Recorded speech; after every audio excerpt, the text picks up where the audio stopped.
Good afternoon, everyone. Thank you so much for joining us today for our Alumni Mentors session on what to expect for this year's virtual 2021-22 virtual mentorship program. I'm very thankful we get to share the same virtual space together for the next hour. For those of you who I might not have had a chance to connect with yet, my name is Jennifer Gray. I'm currently and very proudly the one that oversees the Carleton Alumni Mentors program.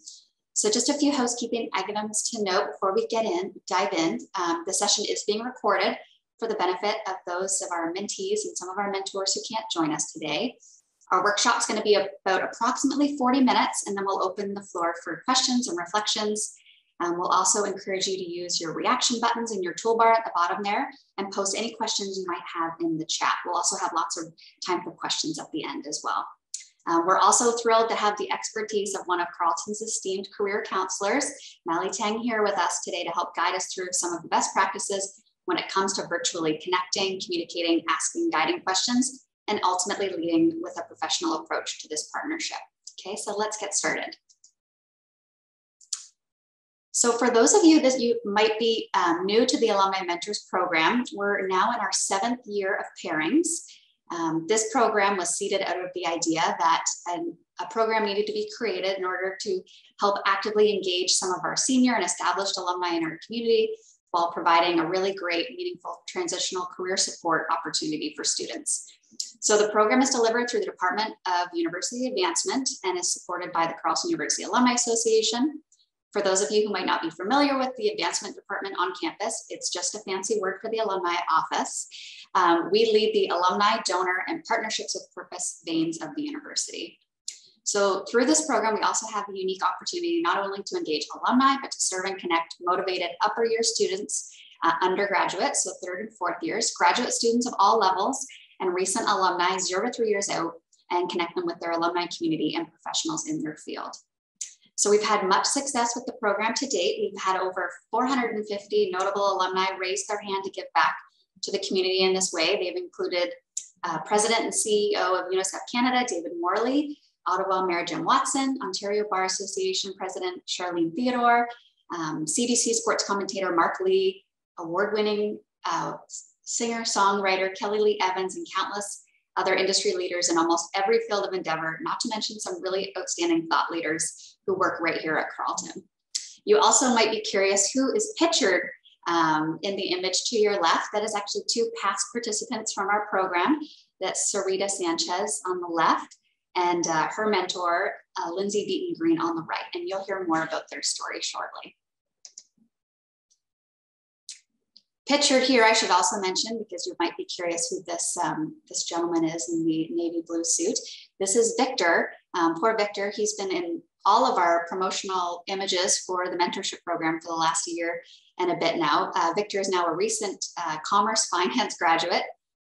He's been in the program for 2 years now. His first partner was Eugene Lundgren, who's a commerce graduate and the president of Sun Life Capital Management Toronto. They've had a fantastic partnership throughout Eugene's support and encouragement. Victor actually applied to a rotational leadership development program at his organization where he was accepted, and he still works today as a new grad. So an exciting story, and hopefully will help encourage you with what's to come in your partnerships. So let's discuss, so there's 4 phases with the program elements of your 6-month pairing. And we really, for the first phase, want to discuss for your partnership, getting you into the mentee mindset. So alumni who have signed on as mentors in this program, they're leaders in their own right, but they're not necessarily experts in how to mentor you the best. They don't know how you learn or how you communicate or what your vision for your future is unless you make that clear. So you will be unable to make these things clear to your mentor if you've not achieved a good measure of clarity for yourself. So this is going to be the really important part, is the getting ready phase. So by preparing you and getting you into the mentee mindset, we want to show your mentor that you're genuinely enthusiastic, committed to your own growth and development, curious and ready to learn. In this phase, if you don't already include these things in your weekly routines, I really encourage mentees to start saving time for reflection, maybe meditation, exercise, reading, exploring topics or passion areas online that are of interest. These things will really help set you up to enable this growth mindset. Okay, so next I'm going to walk you through a bit more thoroughly what these 4 phases entail and what your partnership will look like.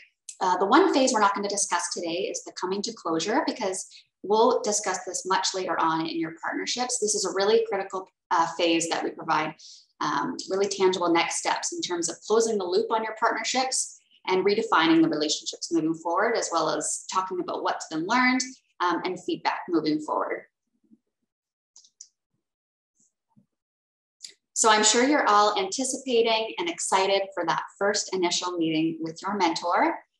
Pictured is one of our other past mentees. This is Mehak Aziz. She was a Bachelor of Science student, now recent graduate. She had 2 excellent partnerships and is a very proud advocate for the program.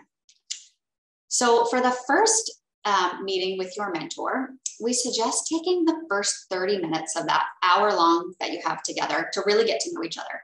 So your mentor needs to understand who you are as a person, sort of what your blue sky vision board is, or what those knowing feelings might be that you're experiencing or telling you. So what I mean by that is the little spidey senses that tingle when you're either on the right path or engaged in studies or passion projects that feel right, or perhaps on the other hand, you've taken on something that might not feel the best, like the best fit.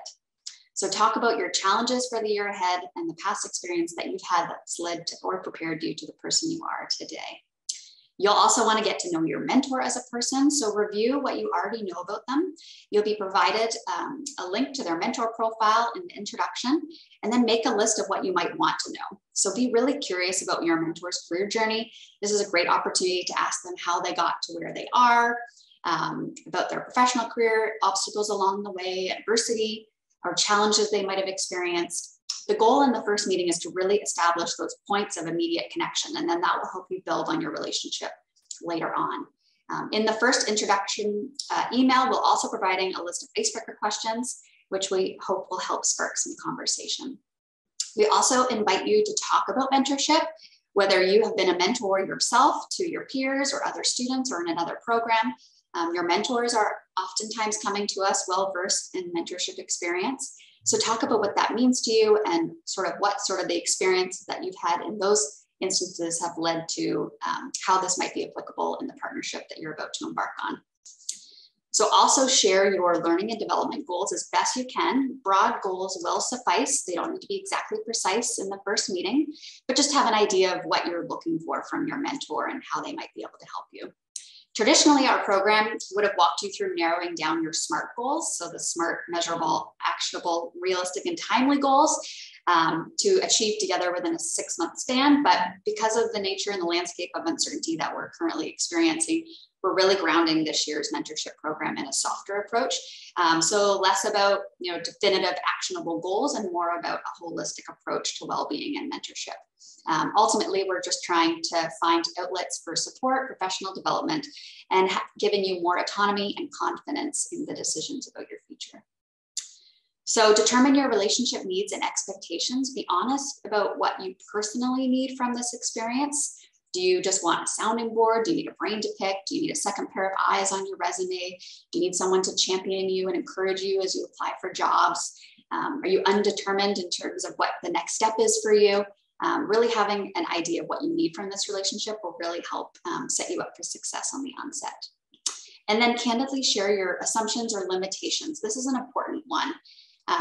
Because when you and your mentor first start to go over your availability or your, the similarities and differences, or considering how you might want that to play out in your mentorship relationship. So talk about some of those with your mentor. Personal time, work-related conflicts, whether or not distance or different time zones. There might be some limitations to your partnership that you want to be upfront about and try to get ahead of and make some of those decisions right in that first meeting. So in the second half of that first meeting together, we'll also ask for the pairings to establish agreements which enrich and focus your mentoring experience. So we'll be providing a partnership agreement, which is a form which looks quite serious, but it's not. Trust me, it's just really a guide to help in identifying and deciding together how this partnership will work for the next 6 months together. So it'll walk you through accountability assurances. So whether you're engaged in informal or formal mentoring relationships, having ground rules and safeguarding confidentiality and honoring your boundaries will be really important accountability assurances. Confidentiality is also a big one. It's sometimes assumed that confidentiality is required when you're having these conversations, but to acknowledge with your mentor, I hope that the conversation that we have or what I've shared with you today will remain confidential. Then it becomes very clear to both parties that what is discussed in your meetings stays between you both. It's also important to talk about some of the stumbling blocks that you might encounter, and then sort of maybe triage ahead of time how you might deal with some of those instances. So say, for example, oh, my schedule tends to be, pretty inflexible, or, sometimes things come up at the last minute. If your mentor, says to you like, oh, I would love to schedule a meeting for Fridays at 10 a.m., but, sometimes things come up. How will we handle that? And so being able to sort of definitively or tentatively at least decide, okay, well, try to email me before 8 a.m. in the morning if you need to change or reschedule, or here's my cell phone number in case something comes up. Or, perhaps a stumbling block could be, we just can't seem to get past that intro conversation. How are we going to, try to further this relationship? We can look for ways to try to progress that partnership with you, and we'll help support you in that. So next, as part of the partnership agreement, we'll discuss some of the ground rules that are involved with these one-on-ones. So these are great to go over with your mentor, just to decide in that first meeting to get things off on the right step. So ideally, you and your mentor will meet for once a month for a minimum of an hour virtually. So you'll decide together which platform you'd like to choose, whether a lot of the popular ones are Google Hangout or MS Teams, Zoom, even just simple old-fashioned phone calls work too. Depending on whether your mentor is in Ottawa, Toronto, on the West Coast, East Coast, or what time zone they're in. We have a number of mentors located globally in Europe and Asia. So it'll depend on availability and sort of scheduling. So we also suggest sometimes it's even after that first 1 hour meeting to then, if it's a better use of both parties' time, you could do half an hour every 2 weeks. So every second Friday you meet for coffee, or once a month you have an hour and a half meeting, or every six weeks you meet for a longer stretch of time. It really will depend on you and your mentor coming to a mutual agreement on that. So the mentees are encouraged to be in charge of scheduling the meetings. So the mentees, once you're introduced, will be asked to circle back to your mentor, say how excited you are to be paired with them, and ask for their availability at their earliest convenience to meet. So in order to help set you up with that, we will provide you with a script, which you're welcome to, revise to your own tone as you wish, but hoping that within the first 2 to 5, or at least from when you're introduced, within 5 business days, that you have circled back to your mentor and tried to arrange your first opportunity to connect in the month of October. So following that, we ask that you try to always keep the next month ahead's meeting in the books. This just helps make sure that, as time goes on, you don't think, oh, shoot, I'm supposed to schedule my meeting with my mentor. It's been a couple of weeks. That in order to, before you close out your first meeting, you have another meeting set in the book.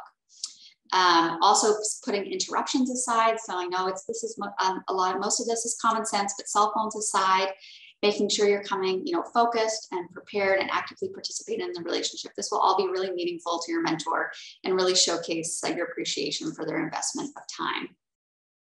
At the end, so the closure meeting will happen no matter what direction your partnership takes. So, say the first few meetings, you're just thinking, my spidey senses are telling me this isn't a good fit. We will talk about pivoting and repairing your partnership. But the partnerships, no matter what direction they take, we will help you in closing the loop on those. So the third phase, this is the doing the work phase. This is the fun part. This is where the growth happens.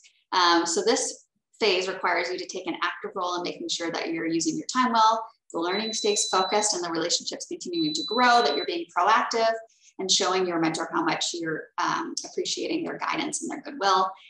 In order to help you come prepared to your meetings, we provide a meeting agenda template. So this helps that you can send your mentor, 2 or 3 days in advance of your meeting to say that you're looking forward to seeing them at X amount of date and time. And these are the items that I'd like to discuss this week. This really helps your mentor in having the mental preparation of what stories they might want to share, what articles or what connections they might want to introduce you to. But after that meeting, be prepared to follow through on some of those agenda items that they might assign you. For example, we had one mentor and mentee last year. The mentee was interested in applying for law school. The mentor said, okay, well, which law schools are you considering? And he said, oh, I haven't really thought about it. And the mentor said, okay, well, next time we meet, I want you to come to the meeting prepared with your top 3 law schools and the pros and cons of each. So there was some homework involved, and much like some of the mentor-mentee partnerships, there will be a little bit of follow-through required. Okay, so your mentor is, and this gentleman here pictured to your right is Matt Main. He's the president of the Carleton University Alumni Association. He's been involved in the program since day one. He has had probably 7 or 8 mentees. Some years he did 2 at a time. He's very gracious with his time. And so he's got great insight on what it takes to be a mentor in the program and how gratifying it can be to see the students grow. Matt always says that being a mentor, you can challenge the mentees to think bigger, to stretch, to think outside the career stepping stones, and equip you with the real world knowledge that mentors like him have gained that can only come with experience and perspective. So they can also champion you and encourage you to take risks that you might not otherwise be willing to take for yourself. Sometimes just that accountability of knowing that someone, they know that you're interested in X, Y, Z, and you better follow up. You better read that article they had shared with you. So just having someone that's there to help keep you accountable to yourself is helpful. And they can help you explore new ways of thinking and working, of being open to your future and other doors you might not have explored, and also in helping make connections within their networks. So the ultimate sort of the prize to all of this is these wonderful partnerships that result as mentees and mentors, they get their partnerships underway and they start doing the work. We've got some really wonderful examples of mentorship impact that are available if you check out alumni.carleton.ca/alumni mentor/impact. We have a number of stories that have actually been written by 2 of our program mentees, Hannah Whale, who I think is on the call today, and Sissy, who is a current mentee as well. And so these stories are just lovely and really showcase the growth and the friendship and the importance of the program, and really will hopefully help inspire you to what you might experience this year. So this partnership that I was sharing with you, I would let you in on is Lindsay and Sarita. So they're always one of my favorite examples of a wonderful mentee-mentor partnership to share. This is Dr. Lindsay Beaton Green. She earned her PhD in medical physics at Carleton. She's since been working as a radiobiologist for Health Canada. Her research has been focused on biological effects of ionizing radiation. More specifically, she's been studying biomarkers of radiation sensitivity on patients undergoing cancer treatment, developing triage assessments for large population exposure to radiation, and most recently has been examining the impact of radiation on astronauts during long-term space travel. Like, she's so cool. And I just wanted to highlight her expertise, because oftentimes when you see the word, research scientist, you don't actually know what areas of research they work on. So it's quite interesting.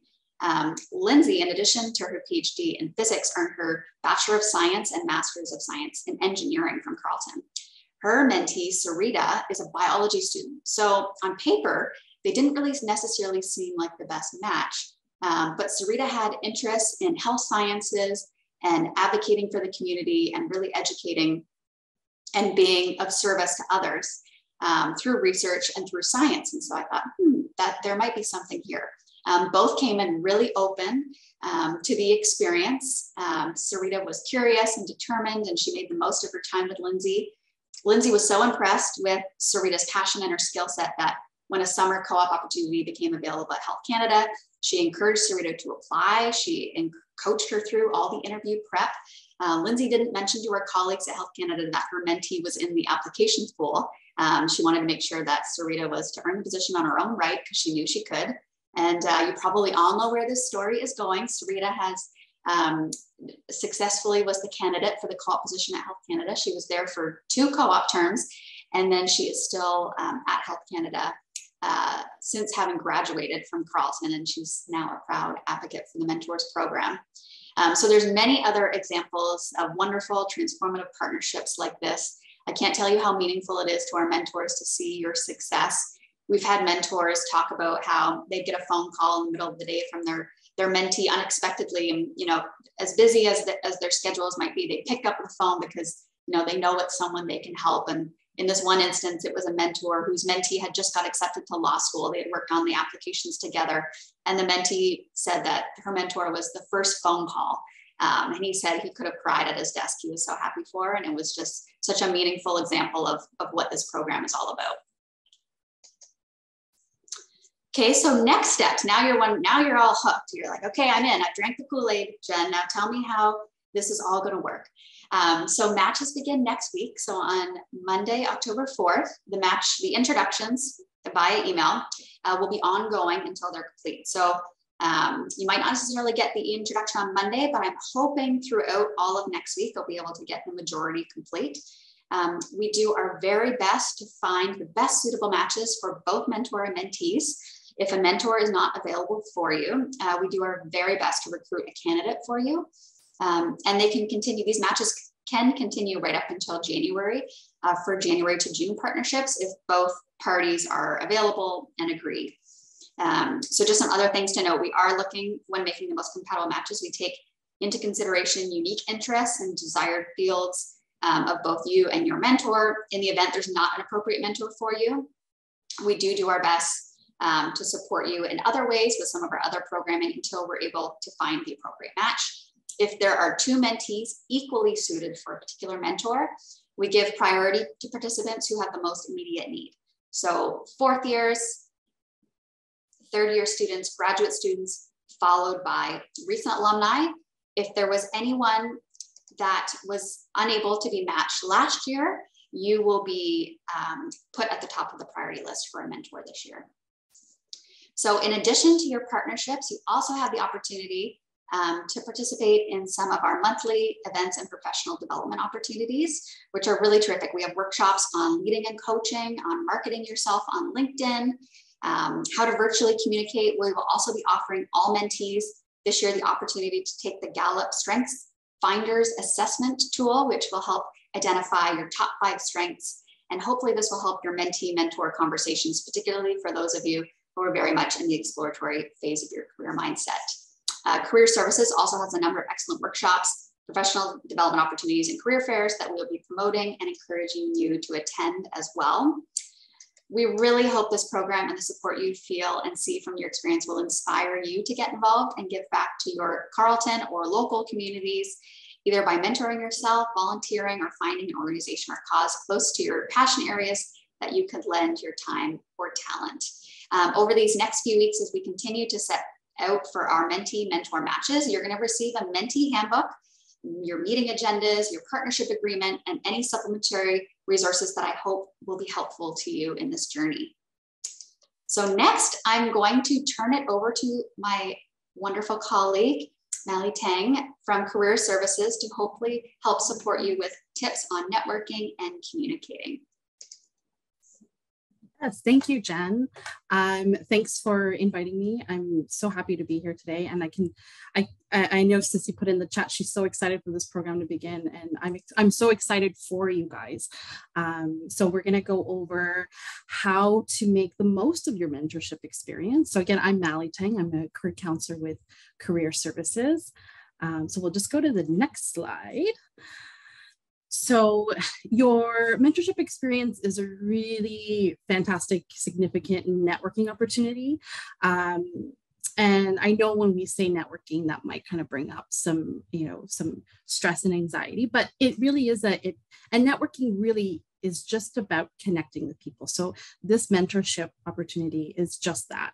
So I want to say congrats to everyone here for taking this step in your career journey and joining a program like this. I truly believe that having opportunities like this can be life-changing. And as you heard from, the stories that Jen shared, like these are relationships that you develop through the program, but they can be lifelong connections. And they can also help inform some of your career decisions. So I do encourage you to take full advantage of this opportunity. And again, I know the idea of networking can seem very intimidating. So I hope that by unpacking, what networking is, we can kind of help you navigate, through this experience a bit easier and maybe even have more confidence to do that. Okay. So we'll go on to the next slide.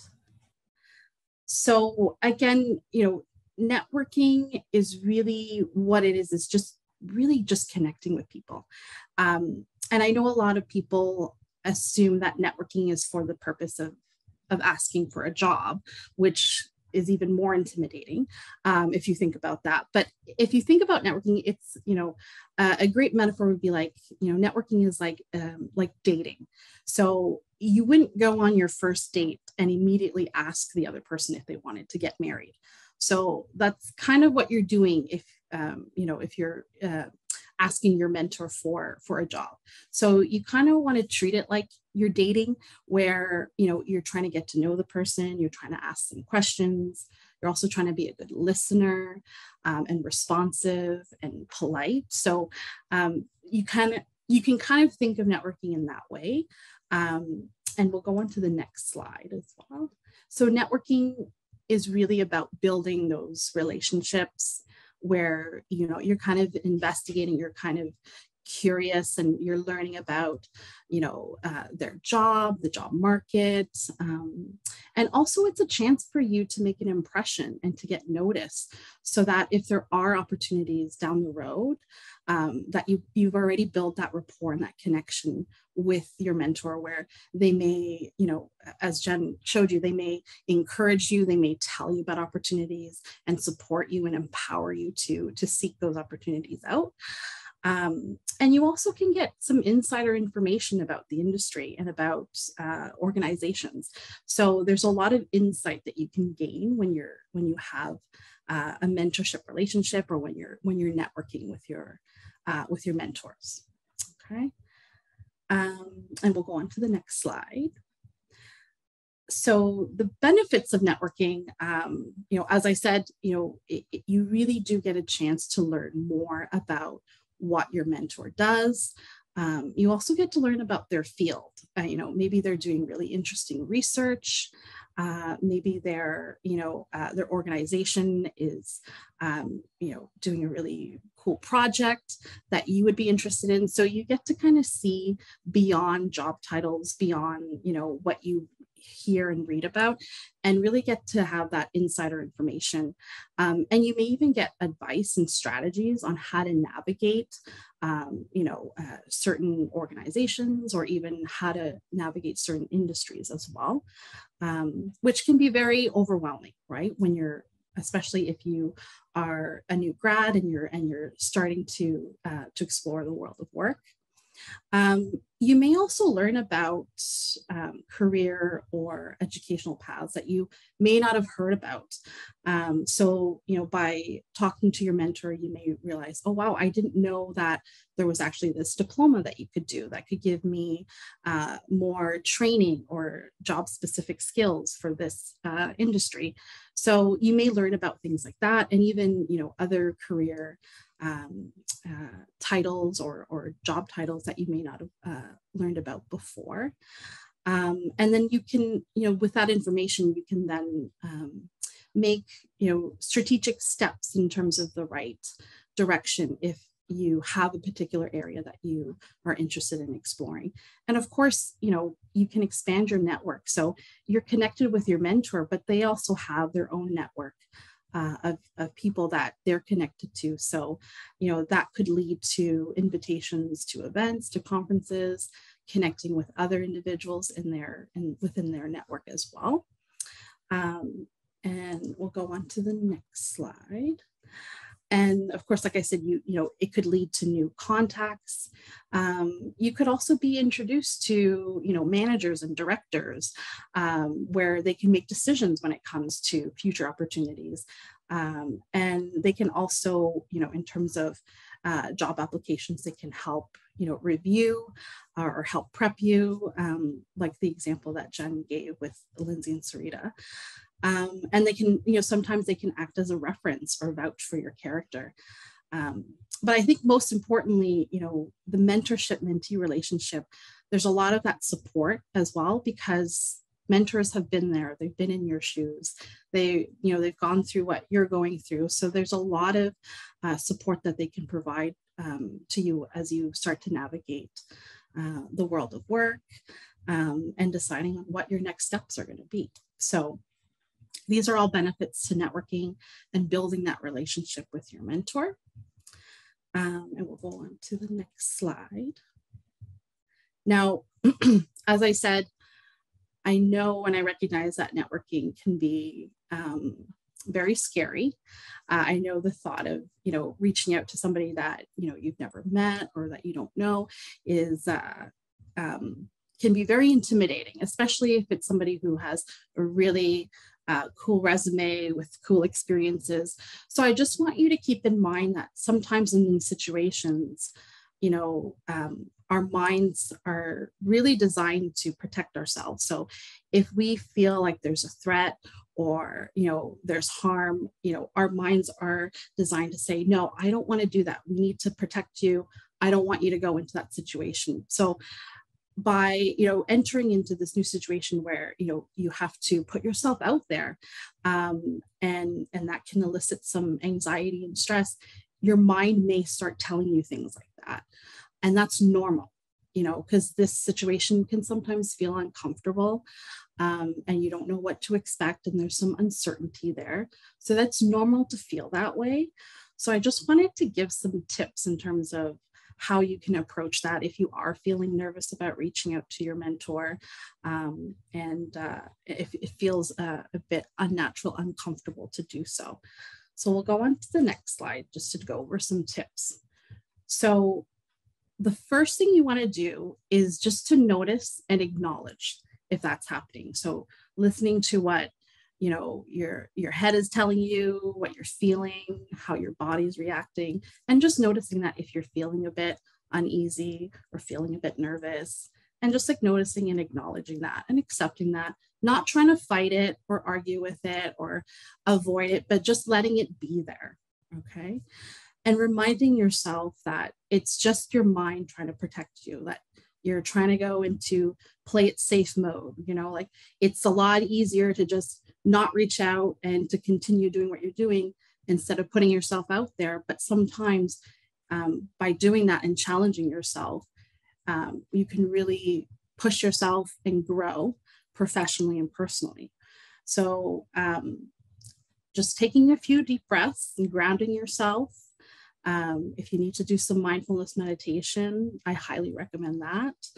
And maybe thinking about, why it might be worth feeling a little bit uncomfortable and a little bit uneasy at first, yes, it's going to feel a little bit awkward at first, but it's going to be so worth it because the relationships that I'm going to build, and all of those things that I mentioned in terms of information and connections that you're going to have could lead to something that could be, a lifelong friendship. So you want to prepare as best as you can. Jen gave amazing tips in terms of how to prepare for your initial session and what to do along the way. So do the best you can in terms of preparing, and practice if you have to. Practice by yourself in front of a mirror, practice with a friend. And if you want to talk to somebody at Career Services, if you want to kind of go through scenarios or even reaching out to Jen to talk about, how you can approach that and practice, there are people that can support you through that process. Okay. So you're probably thinking, well, what do I say? I know Jen has a lot of suggestions in terms of, what types of questions, what you can do in these sessions. So I'm going to give you some examples as well. So we'll go on to the next slide and just go over some guiding questions. So one of the things that you can do, obviously you want to ask questions about their career, them. So things like, how did you make the transition from school to work? What has been your biggest challenge, reward in your career so far? You can ask them specific questions about their job or their organization. So what does a typical day look like? You know, what day or week look like in your position? How does your company train or onboard recent grads?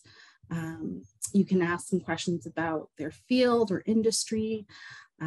So, you know, what major changes do you see happening in your industry in the next 5 years, 10 years? What type of background knowledge or skills or job specific skills are needed? And then you can also ask them for advice.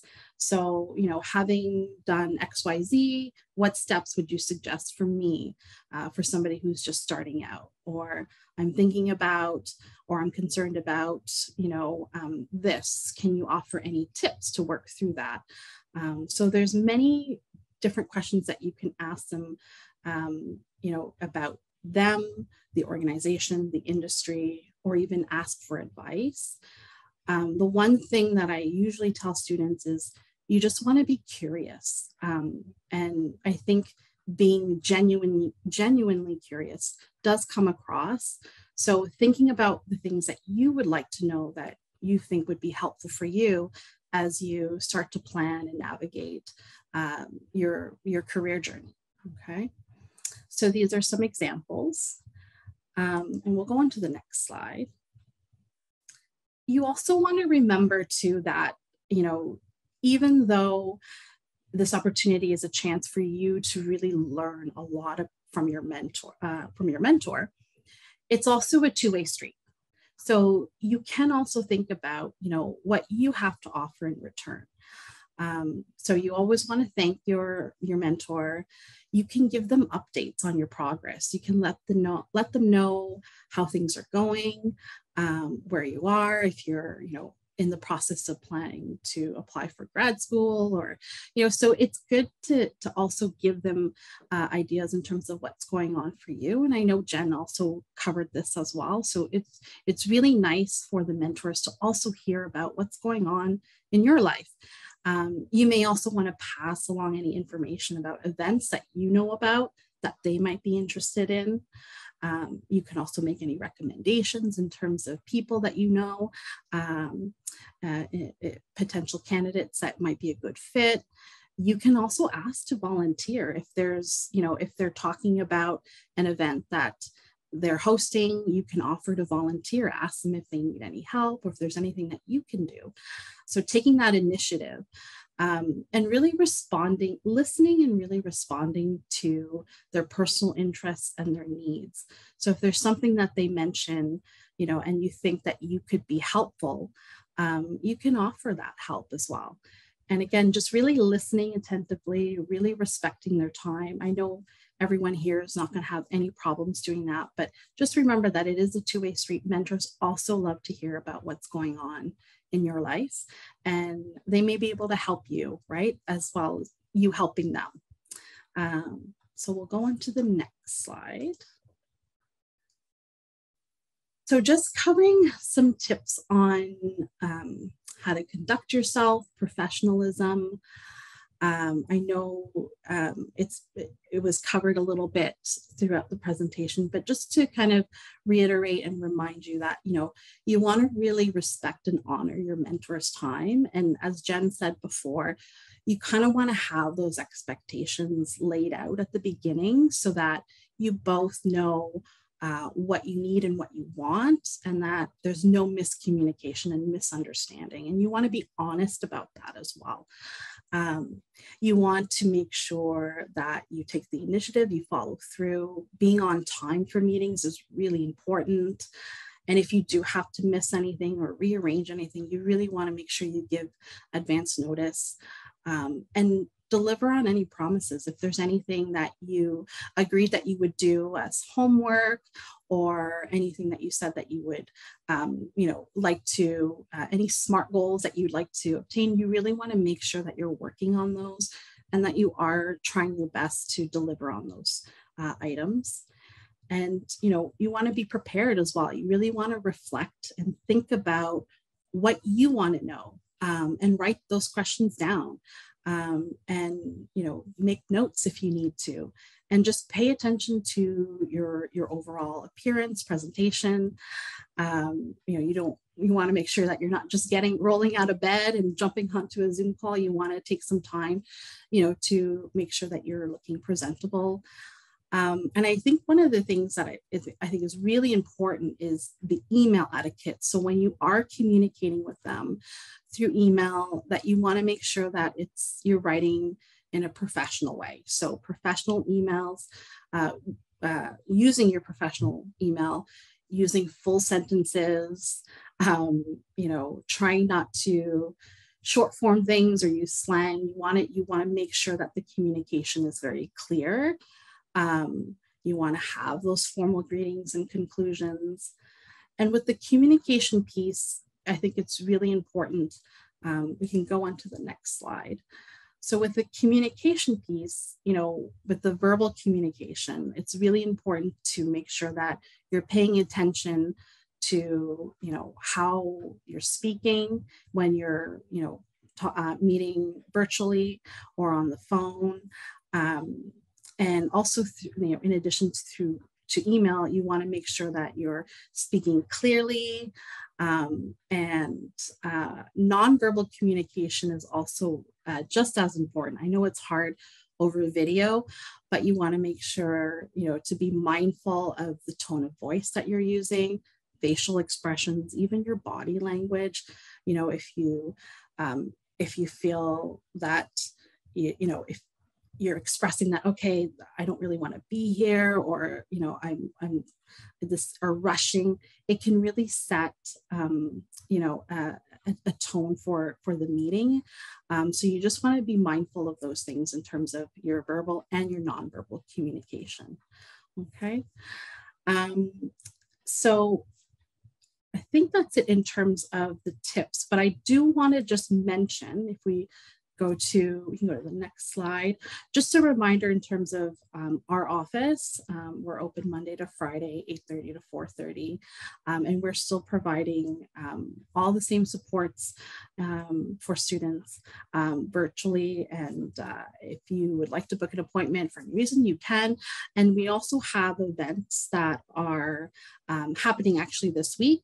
The best thing to do in terms of looking for the events would be to go on to My Success through Carleton Central, and on the events calendar for career services, you can actually take a look to see what's happening in terms of events. So this week we actually have a webinar series.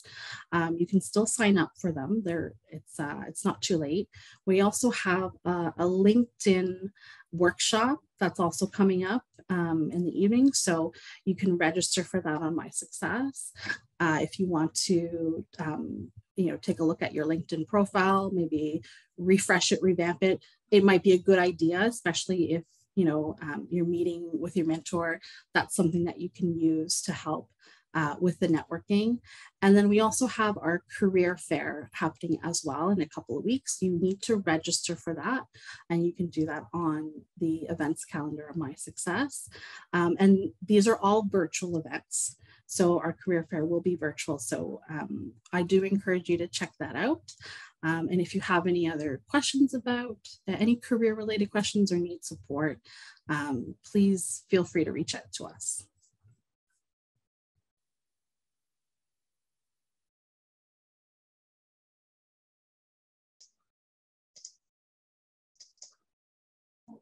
Thank you so much for that insightful key component from career services. And I can't emphasize to our mentorship community enough what a vital resource and partner that career services is, especially for the professional development angle of this program.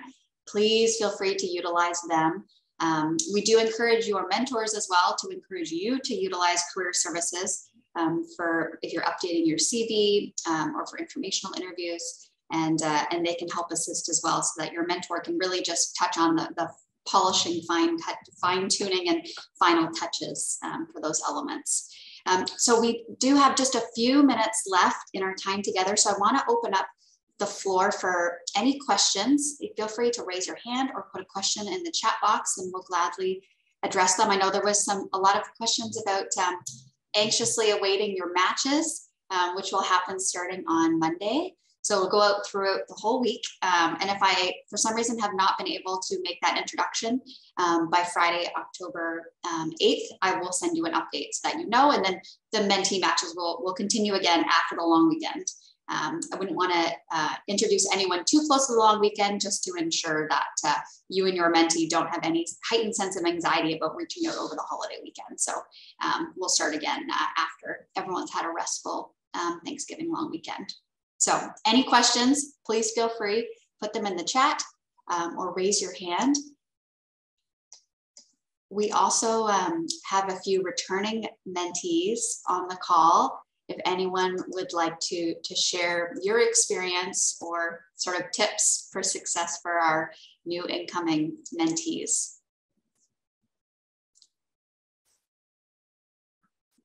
I also hope that you'll all be able to join us for the program's launch event. It's the evening of Wednesday, October 6th.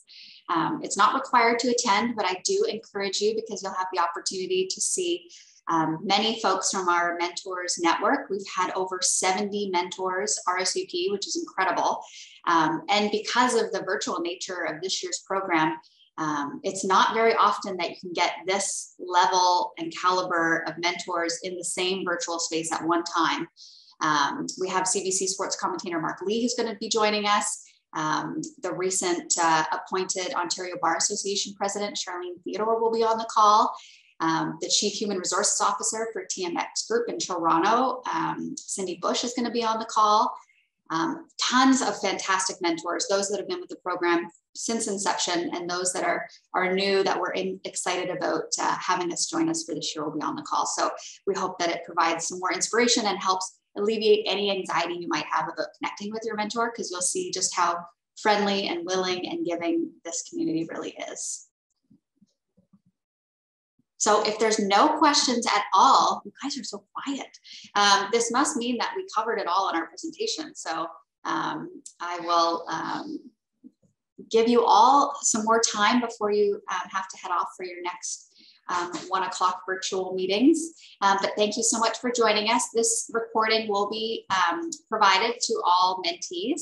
So you'll have a chance, if you missed a certain part, to scroll back. And I'll also be providing you with all of the templates and resources that you'll need in the weeks to follow. And I'll look forward to your mentorship introduction starting next week. If you want to touch base with me beforehand, if you're uncertain about your pairing, your goals, and or anything around the program, please feel free. There are a lot of availabilities in my Calendly app schedule for Friday. So if you want to connect on Friday early next week, just set aside some time for us, and we'll have a call and I can answer any of your questions there. So thank you so much to everyone. Again, thank you to Mally from Career Services for collaborating on this presentation. We can't thank you enough to you and Career Services for all of your support and advocating for this program. And thanks to all of you for being so enthusiastic and genuinely coming into this with an open heart and open mind. And we really hope that this is a transformative experience for you this year. And we are here to support you. So please feel free to use us as your Carleton resources. Take care, everyone.